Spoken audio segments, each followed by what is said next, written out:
Hello everyone and welcome to mister इंट्रोडेंट YouTube channel. आज इस वीडियो में हम लोग टैक्सेबल कैपेसिटी की बात करने वाले हैं। पब्लिक फाइनेंस का एक बहुत ही इंपॉर्टेंट थ्योरेटिकल कंसेप्ट है। देखिए, आपके एग्जाम पर्पस के हिसाब से इसमें कुछ बहुत ज़्यादा एक्सप्लेनेशन की ज़रूरत नहीं है, छोटा सा कंसेप्ट है। बट जितना आप एक प्रॉपर लॉन्ग आंसर लिख पाए उतना कंटेंट मैंने इस वीडियो में ऑलरेडी प्रोवाइड कर दिया है, तो लिखने भर का आपका हो जाएगा। इसका एक्सप्लेनेशन कुछ बहुत कॉम्प्लेक्स इसमें है नहीं, एक छोटी सी थ्योरी है जिसको हम लोग आगे इस वीडियो में कवर करने वाले हैं। So without wasting much time, let us start with the video. You can see the writing on the pavement. Young kids, they're growing up in basements. Online, a whole new generation. I'ma make mine so you. देखिए, taxable capacity आपको नाम से ही पता चल रहा है कि tax देने की क्षमता, कैपेसिटी। टैक्सेबल कैपेसिटी यानी टैक्स चुकाने की या टैक्स भरने की, टैक्स देने की कैपेसिटी। तो टैक्सेबल कैपेसिटी क्या होती है? ये वो एक्सटेंट है या उतनी क्षमता जो कोई एक पर्सन या किसी कंट्री के लोग जितना टैक्स दे सकते हैं, जो मैक्सिमम, या आप कह सकते हैं मैक्सिमम भी नहीं ही, मगर जितनी कैपेसिटी है लोगों की, जितना लेने के बाद उनको कुछ हार्मफुल इफेक्ट्स उन पे ना आए या उन्हें कुछ एक हार्म ना महसूस हो, उन्हें कुछ नुकसान ना महसूस हो, वो क्या होता है? वो एक्सटेंट आपका टैक्सेबल कैपेसिटी होता है। इन्हीं को हम लोग डेफिनेशन में या वर्ड में कैसे लिखेंगे? देखिए, शीरस की यहाँ पर हमने एक बहुत ही फेमस इकोनॉमिस्ट है, उनकी डेफिनेशन ली है हमने। Taxable capacity of a country refers to the maximum amount which the citizen of a country can contribute towards the expenses of public authority without having to undergo an unbearable strain। मतलब क्या है इसका? कि ये वो extent है या वो सीमा है जहां तक किसी भी देश के जो सिटीजन्स हैं वो टैक्स भरने के लिए खुशी खुशी राजी हो जाते हैं, या उन पर कोई भी तरीके का एक्स्ट्रा बर्डन नहीं होता या स्ट्रेस नहीं होता, और वो टैक्स दे सकते हैं। दो तरीके की टैक्सेबल कैपेसिटी होती है, एक होती है आपकी एब्सोल्यूट कैपेसिटी, एक होती है रिलेटिव। देखिए, एब्सोल्यूट कैपेसिटी क्या होता है आपका? ये एक किसी पर्टिकुलर पर्सन, किसी पर्टिकुलर इंडिविजुअल जो उसका एक मैक्सिमम लेवल है टैक्स चुकाने का, या किसी एक पर्टिकुलर कंट्री के लोग कितना मैक्सिमम अमाउंट में टैक्स दे सकते हैं, वो उसकी एब्सोल्यूट कैपेसिटी हो जाती है। यानी किसी एक इंडिविजुअल की अगर हम लोग बात कर रहे हैं, मान लेते हैं शाम की जो इनकम है वो है 1 लाख रुपए पर मंथ, और वो अगर 20,000 पे करने के लिए तैयार है, या फिर वो एज अ टैक्स 20,000 तक दे रहा है, तो वो उसकी एक एब्सोल्यूट कैपेसिटी होगी कि भाई मैक्स टू मैक्स ये इतना दे सकता है। 20,000 देगा तब भी इसको कोई इतना दुख नहीं होगा, या फिर देखो दुख तो होता है, आप अगर 1 रुपए भी दे रहे हो तब भी आपको प्रॉब्लम तो होगी, बट विदाउट एनी हार्म कि वो अपने घर के खर्चे भी चला ले, अपने जो फाइनेंशियल चीज़ें हैं उनको भी मैनेज कर ले, उसके बाद में जितना वो टैक्स दे सकता है वो उसकी एब्सोल्यूट कैपेसिटी हो जाएगी। जेके मेहता ने इसे कैसे डिफाइन किया है? The absolute taxable capacity of a country refers to the maximum amount of money which can be collected through taxes from the public. यानी इनका कहने का मतलब है कि जो मैक्सिमम अमाउंट है जो आपकी पब्लिक देने के लिए या जो सिटीजन्स देने के लिए रेडी हो जाते हैं, वो आपका एब्सोल्यूट कैपेसिटी होता है किसी भी कंट्री के रिस्पेक्ट में, किसी भी पर्सन के रिस्पेक्ट में जो मैक्सिमम अमाउंट है। अब इसी को 3 चीज़ों में आप बांट सकते हो। 3 तरीके की एब्सोल्यूट कैपेसिटी होती है। सबसे पहले मिनिमम कैपेसिटी, यानी कम से कम कोई कितना देना चाहेगा। आपको पता है, आप चाहे 100 रुपए कमा रहे हो, चाहे 1 लाख रुपए कमा रहे हो, चाहे 10 लाख रुपए, 1 करोड़ भी कमा रहे हो, तब भी आप वॉल्यूंटरली कभी भी टैक्स नहीं देना चाहोगे। आपका मन नहीं करेगा कि मैं किसी को पैसा दे दूं। तो सेम चीज़ हर एक, ये एक ह्यूमन नेचुरल, एक ह्यूमन बिहेवियर है।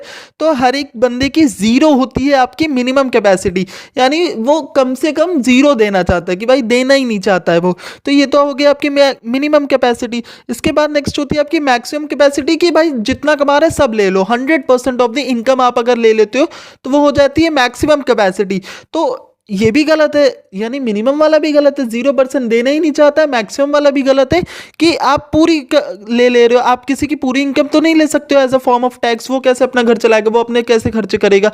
फिर वो अर्न किसके लिए कर रहा है? तो इसी के बीच में आ जाती है आपकी आइडियल कैपेसिटी, यानी इतना अमाउंट ऑफ टैक्स किसी की इनकम से लेना जिसके बाद उसे कोई अपना घर चलाने में या अपने एक्सपेंसेस को मैनेज करने में उतना कुछ प्रॉब्लम ना हो। उसे हम लोग कहते हैं आइडियल कैपेसिटी। इसमें क्या होता है? Optimum taxable capacity refers to that maximum amount of tax revenue which can be raised and spent to maximise economic welfare.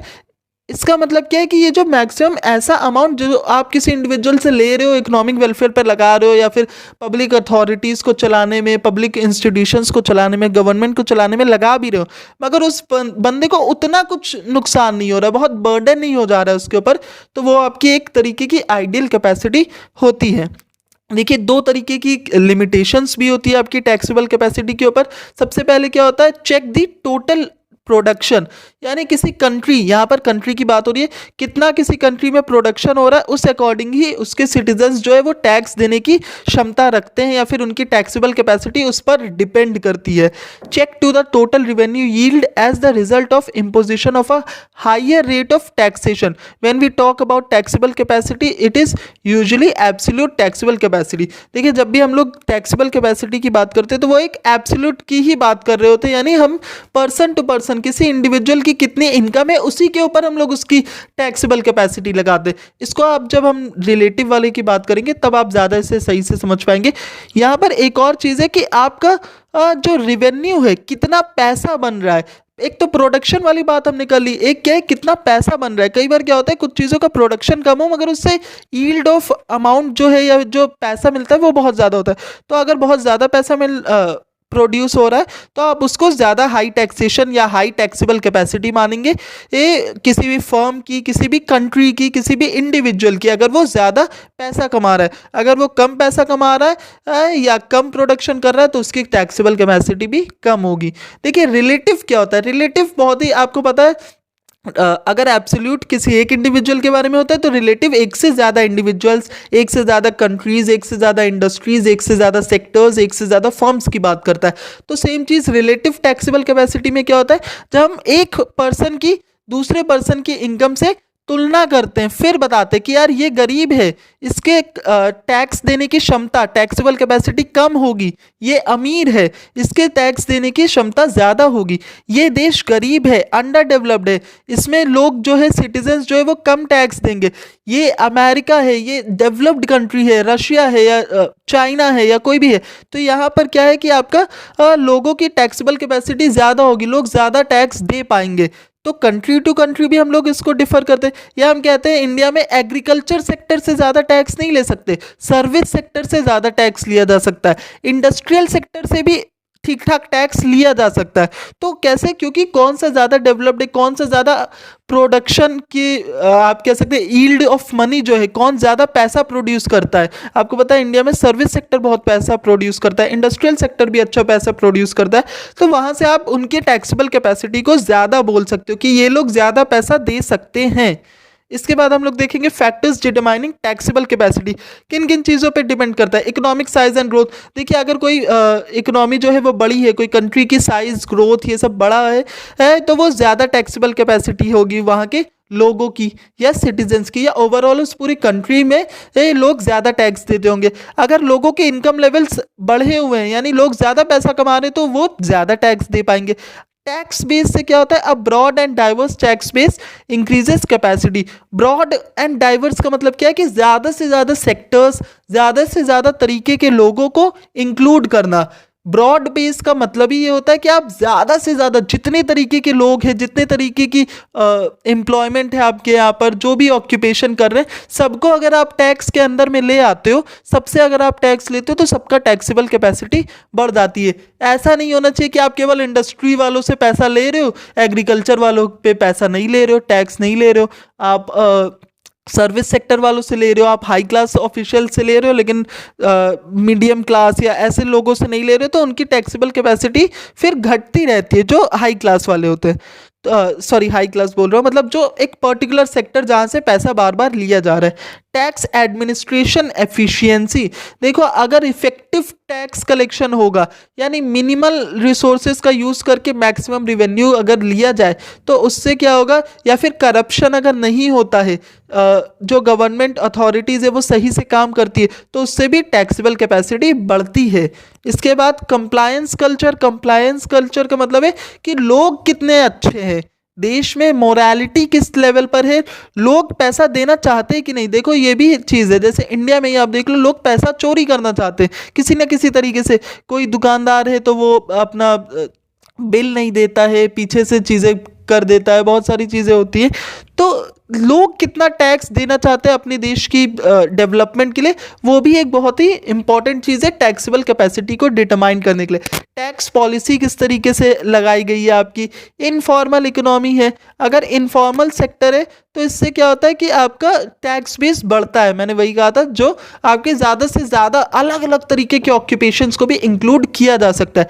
Demographic से भी डिपेंड करता है। डेमोग्राफिक का मतलब क्या है कि किस तरीके की पॉपुलेशन है आपकी कंट्री में, बहुत ज़्यादा इंडस्ट्रियलाइज्ड पॉपुलेशन है या बहुत ही रूरल टाइप की पॉपुलेशन है, वर्क करती है, और किस तरीके से मतलब आपके यहाँ जो काम करने वाले लोग हैं यंग, जैसे इंडिया में यंग पॉपुलेशन बहुत ज़्यादा है, तो इंडिया की डेमोग्राफी बहुत अच्छी है अगर देखा जाए बाकी कंपेयर टू जापान में। वहाँ पर बहुत आपके जो ओल्ड पर्सन है उनकी पॉपुलेशन ज़्यादा है, तो यार जो बूढ़ा है वो क्या टैक्स देगा, वो उसकी कैपेसिटी तो कम ही होगी ना।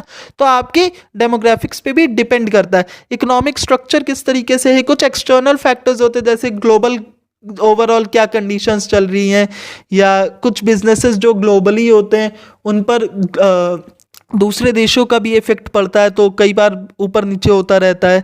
आपका पॉलिटिकल स्टेबिलिटी बहुत इंपॉर्टेंट है। अगर स्टेबल गवर्नमेंट है तो लोगों का गवर्नमेंट पे विश्वास भी रहता है और वो प्रॉपरली टैक्स देते रहते हैं और गवर्नमेंट अच्छी अच्छी डेवलपमेंट करती रहती है। अगर सरकार ही बार बार गिरती रहेगी, किसी ने कोई रोड का प्रोजेक्ट लगाया, किसी ने हाईवे बनाने का सोचा, लेकिन सरकार गिर गई, फिर नहीं हुआ, फिर टैक्स इवेजन हो गया, किसी सरकार ने कोई प्रोजेक्ट लगाया, किसी ने कुछ किया, तो इस तरीके से बहुत ही अगर पॉलिटिकल अनस्टेबिलिटी है तो टैक्सेबल कैपेसिटी लोगों की कम हो जाती है।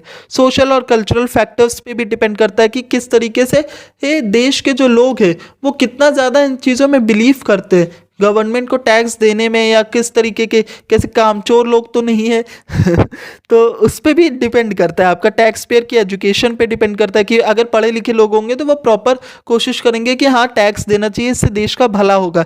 एक्सटर्नल असिस्टेंस से भी ये सारी चीज़ें डिपेंड करती है। देखो कॉलिन क्लार्क, अलग अलग लोगों ने, किसी ने बोला 10% टैक्स बहुत अच्छा है, किसी ने बोला 25%, किसी ने बोला आधी इनकम ले लो भाई 50% बहुत अच्छा है। ये बहुत सारी चीज़ें आपकी अलग अलग जो इकोनॉमिस्ट हुए या पॉलिटिकल साइंटिस्ट हुए, इन सब ने अलग अलग दिया। जैसे कॉलिन क्लार्क ने बोला अपर लिमिट आपकी 25% होनी चाहिए, जबकि काल्डोर ने बोला 10% होनी चाहिए, किसी ने बोला 50% होनी चाहिए। अलग अलग यहाँ पर मैंने कुछ चीज़ें लिख दी है कि आपका किस इकोनॉमिस्ट ने क्या बोला है। जैसे आपकी कॉलिन क्लार्क की अपर लिमिट क्या है, 25%, किसी भी इंडिविजुअल की जो इनकम है उसका टैक्स 25% काटना चाहिए, यानी 1/4। काल्डोर ने बोला नहीं नहीं 1/10 काटो 10%, ठीक। लेकिन फिर भी जो ज़्यादातर गवर्नमेंट है वो 25% लिमिट को ही मैक्सिमम मानती है कि किसी की मैक्सिमम इनकम का हम लोग 25% तक ले सकते हैं। इंडिया में अलग अलग स्लैब्स होते हैं, आपको पता है 0% से स्टार्ट होता है, 5%, 7.5, 12.5, इस तरीके से अलग अलग सालों में अलग अलग परसेंटेजेस होते हैं। तो वो एक अलग चीज़ हो गई किस तरीके से टैक्स लिया जाता है। इस वीडियो में हम लोगों ने टैक्सेबल कैपेसिटी के बारे में समझा, एब्सोल्यूट टैक्सेबल कैपेसिटी, रिलेटिव, और साथ ही साथ कौन से ऐसे फैक्टर्स हैं जो टैक्सेबल कैपेसिटी को डिटरमाइन करते हैं। अगर आपको इससे रिलेटेड कुछ भी डाउट्स है तो आप मैं कमेंट सेक्शन में मुझसे पूछ सकते हैं, और अगर आपको इसके हैंड रिटन नोट्स चाहिए तो आप लोग मेरा टेलीग्राम चैनल को ज्वाइन कर सकते हैं। Thank you for watching.